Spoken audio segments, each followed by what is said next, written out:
TTD పరకామణిలో జరిగిన అక్రమాలపై కూటమి ప్రభుత్వం దర్యాప్తు చేస్తుందని TTD board member Bhanuprakash Reddy తెలిపారు. గత ప్రభుత్వంలో తాడేపల్లి కేంద్రంగా చేసుకుని తిరుమలలో అనేక అక్రమాలు జరిగాయని TTD board member Bhanuprakash Reddy ఆరోపించారు. పరకామణిలో కోట్లాది రూపాయలు కుంభకోణంలో సూత్రధారులు, పాత్రధారులు త్వరలో బయటికి వస్తారని అంటున్న టీటీడీ బోర్డు మెంబర్ భానుప్రకాష్ రెడ్డితో మా ప్రతినిధి సంతోష్ ఫేస్ టు ఫేస్.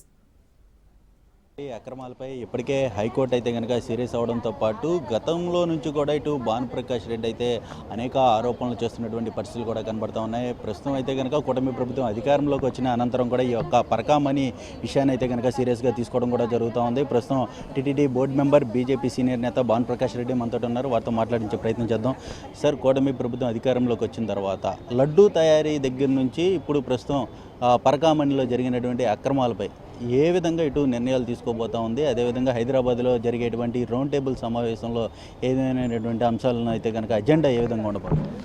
అసలు లడ్డు అంశం మీరు కానీ గమనించినట్టు అది ఇప్పటికే సిబిఐ ఎంక్వైరీ చేస్తుంది కాబట్టి తొందరలోనే ఇప్పటికే దాంట్లో చాలామందిని సరఫరాదారుల్ని అరెస్ట్ చేసి రిమాండ్లో పెట్టడం జరిగింది. ఈ పరకామణి అంశం పరాకాష్ఠకి చేరుకునింది. పంపకదారులు ఎవరెవరు ఉన్నారు, ఎక్కడెక్కడ పంచుకున్నారు, ఎప్పుడు పంచుకున్నారో, ఎలా పంచుకున్నారో, ఎంత పంచుకున్నారో పూర్తి వివరాలు రాబో రోజుల్లో శ్రీవారి భక్తుల ముందు రాబోతుంది. ఇప్పటికే దీంట్లో రాష్ట్ర అత్యున్నత న్యాయస్థానం సిబిసిఐడికి ఆదేశాలు ఇవ్వడం జరిగింది. అక్కడ ఉన్నటువంటి రికార్డులన్నింటినీ సీజ్ చేయమని చెప్పి, అంతేకాకుండా మా ఎగ్జిక్యూటివ్ ఆఫీసర్ని కూడా 27 సోమవారం వ్యక్తిగతంగా కోర్టుగా హాజరు కమ్మనిందంటే ఏ విధంగా కోర్టు దీని మీద దృష్టి పెట్టిందో భక్తులందరూ అర్థం చేసుకున్నారు. టీటీడీ కూడా దీని మీద మా దగ్గర ఉన్న ఆధారాలన్నీ సిబిసిఐడికి మేము అప్పగించాం. రాబో ఆదివారం హైదరాబాద్ తాజ్ డెక్కన్లో ఉదయం 10 గంటలకి మేధావులతో సమావేశం ఈ పరకామంలో ఏ విధంగా జరిగింది, ఎక్కడ తప్పు జరిగింది, ఏ విధంగా తప్పు చేశారో పూర్తి వివరాలు శ్రీవారి భక్తుల ముందు మేము పెట్టబోతున్నాం. సార్, ఇప్పుడు ప్రధానంగా తిరుమల నుంచి తాడేపల్లి వరకు ఈ కోఆర్డినేషన్ ఎలా జరిగిందంటారు గత ప్రభుత్వంలో? అవినీతికి అక్రమాలకు కేర్ ఆఫ్ అడ్రస్ వైసీపీ ప్రభుత్వం. గతంలో 2019 నుంచి 2024 వరకు సామెత ఉంది, గుడిలో లింగాన్ని మింగేసే ప్రబుద్ధులు ఉన్నారని. దాని నిదర్శనం వీళ్ళే, వైసీపీలో ఉన్నట్టు కొందరు నాయకులు. వెంకటేశ్వర స్వామి దగ్గర సొత్తు కొట్టేసిన వాడి దగ్గర వాడిని అరెస్ట్ చేసి జైల్లో పెట్టకుండా చెట్టు కింద పంచాయతీ చేసి లోక్ అదాలత్తో రాజీ చేసింది కాకుండా మాకు పోలీస్ అధికారుల నుంచి తీవ్ర ఒత్తిడి వచ్చిన కారణంగా ఈ కేసుని లోక్ అదాలత్తో రాజీ అయ్యామని చెప్పి టీటీడీ విజిలెన్స్ రిపోర్ట్, నేను భానుప్రకాష్ రాజు చూసో చెప్పట్లే, టీటీడీ రిపోర్ట్లో ఉంది. ఎవరు ఆ పోలీస్ అధికారి? కోట్లాది మంది హిందువులకు ఆరాధ్య దైవం అనేటువంటి వెంకటేశ్వర స్వామి మీద ఒత్తిడి తెచ్చేంత పోలీస్ అధికారి ఎవరు?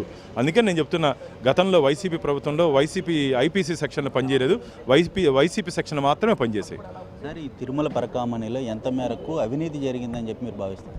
దాదాపు ఇప్పటికే 40 కోట్ల రూపాయలు విలువ చేసే ఆస్తుల్ని స్వామివారి పేరుతో బదలాయించడం జరిగింది. ఇంకా 100 కోట్ల రూపాయలు పైచులకు ఆస్తుల్ని టీటీడీ నుంచి తాడేపల్లి ప్యాలెస్ వరకు కొందరు అధికారులు బదలాయించుకున్నారని చెప్పి ఫిర్యాదులున్నాయి. రాబో రోజుల్లో ఖచ్చితంగా వీళ్ళెవరూ తప్పించుకునే అవకాశం లేదు. ఇప్పటికే దీని మీద లోకేష్ బాబు సిట్టు విచారణకి ఆదేశాలు ఇవ్వడం జరిగింది. హైకోర్టు కూడా సోమవారం ఏ నిర్ణయం తీసుకుంటుందో వేచి చూడాలి. సార్, ఫైనల్గా చూసుకున్నట్లయితే కనుక ఇక హైదరాబాద్లో రౌండ్ టేబుల్ సమావేశం 26వ తేదీన 27వ తేదీన హైకోర్టులో జరగబోయేటువంటి విచారణ ఒకదాని తర్వాత ఒకటి, అంటే ఈ 2 రోజుల్లో ఏ విధమైనటువంటి నిర్ణయాలు జరగబోతున్నాయన్న? ఖచ్చితంగా వడ్డీ కాసులు వాడు అంటారు వెంకటేశ్వర స్వామిని. అంటే ఆయన దగ్గర ఎవరన్నా తప్పు చేస్తే వడ్డీతో పాటు తీసుకుంటాడు. ఈ అంశాలన్నీ మీరు కానీ గమనించినట్టయితే నిన్న రాత్రి నాకు అన్నమయ్య వంశీకులు ఫోన్ చేయడం జరిగింది. నాకు 12వ తరం రాఘవాచార్యులు అన్న, ఈ అంశం మీరు ఏదో హైదరాబాద్లో మీటింగ్ పెడుతున్నట్టు రౌండ్ టేబుల్, నేను కూడా వస్తానని. అంటే కొన్ని వందల సంవత్సరాల స్వామివారి దగ్గర సేవ చేస్తుంటే ఆ వంశం నుండి వంశీకులు కూడా బాధపడుతున్నారు టీటీలో జరిగినట్టు, గత ప్రభుత్వం జరిగినట్టు తప్పుల మీద. అంటే ఏ విధంగా భక్తుల మనోభావాలు గాయపడాయో, బాధపడ్డాయో మనం ఒకసారి అర్థం చేసుకోవచ్చు. ఖచ్చితంగా రాబో రోజుల్లో ఎవరు తప్పించుకునే అవకాశం లేదు. ఎవరు పాత్రదారులు, సూత్రధారులు, లబ్ధిదారులు అందరినీ చట్టం ముందు జైలుకి పంపించడం దగ్గరలోనే ఉంది. Thank you. ఇది మొత్తంగా చూసుకున్నట్లయితే కనుక టీటీడీలో జరిగినటువంటి లడ్డూ సరఫరా దగ్గర నుంచి అదేవిధంగా పరకామణిలో జరిగినటువంటి అవినీతి అక్రమాలపై అయితే కనుక ఇటు కూటమి ప్రభుత్వం ఎండగడతాము అంటూ కూడా ఇటు TTD board member Bhanuprakash Reddy అయితే తెలియజేస్తా ఉన్నారు. వీడియో జర్నలిస్ట్ పవన్తో సంతోష్, రాజ్ న్యూస్.